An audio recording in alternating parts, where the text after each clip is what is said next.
বাঙালির 12 মাসে 13 পার্বণ। তার মধ্যে অন্যতম একটি উৎসব হলো ভাইফোঁটা। ভাইয়ের কপালে দিলাম ফোঁটা, জমির দুয়ারে পড়ল কাঁটা। যমুনা দেয় জমকে ফোঁটা, আমি দিই আমার ভাইকে ফোঁটা। এই মন্ত্র পড়ে বছরের একটা দিনে ভাই বা দাদাদের মঙ্গল কামনায় ভাইফোঁটা পালন করেন বোন এবং দিদিরা।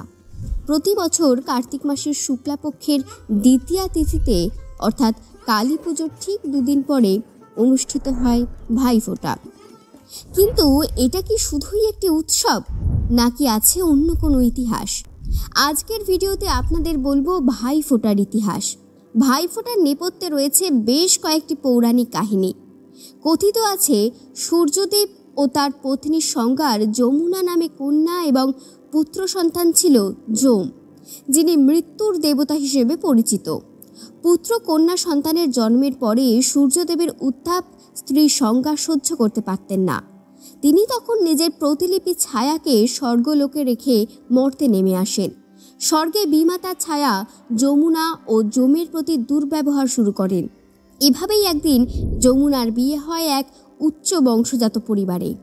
বিয়ের পর দীর্ঘকাল যমুনাকে দেখতে না পেয়ে মনে আকুলতা তৈরি হয় যমের। কালী পুজোর দুদিন পরে যমুনার বাড়ি পৌঁছান তিনি। ভাইয়ের আগমনে তার জন্য নানা রকমের খাবারের আয়োজন করেন দিদি যমুনা।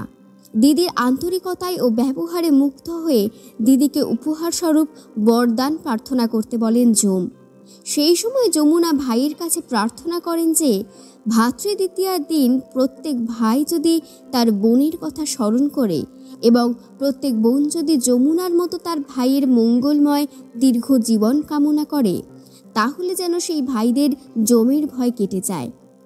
এই তিথিতে যে ভাই নিজের বোনের বাড়ি গিয়ে তার পুজো স্বীকার করবে ও তার হাতে তৈরি রান্না গ্রহণ করবে, তার ভাগ্যে অকাল মৃত্যুর ভয় থাকবে না। তখন থেকেই নাকি ভাইফোঁটার প্রচলন, আর সেই কারণেই এই উৎসবকে যম দ্বিতীয়াও বলা হয়।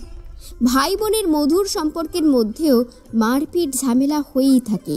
তারপরেও সকল ভাই বোন এই দিনটির জন্য অপেক্ষা করে থাকে। এই দিনটি ভাই ও বোনের মধুর সম্পর্কের বার্তা আজও প্রচার করে চলেছে। দুর্গাপুজো থেকে যে একটানা উৎসবের পথ চলা শুরু হয়েছিল, ভাতৃদ্বিতীয়ায় তারই দাড়ি পড়ে আবার অপেক্ষা করতে হয় একটা বছরের জন্য।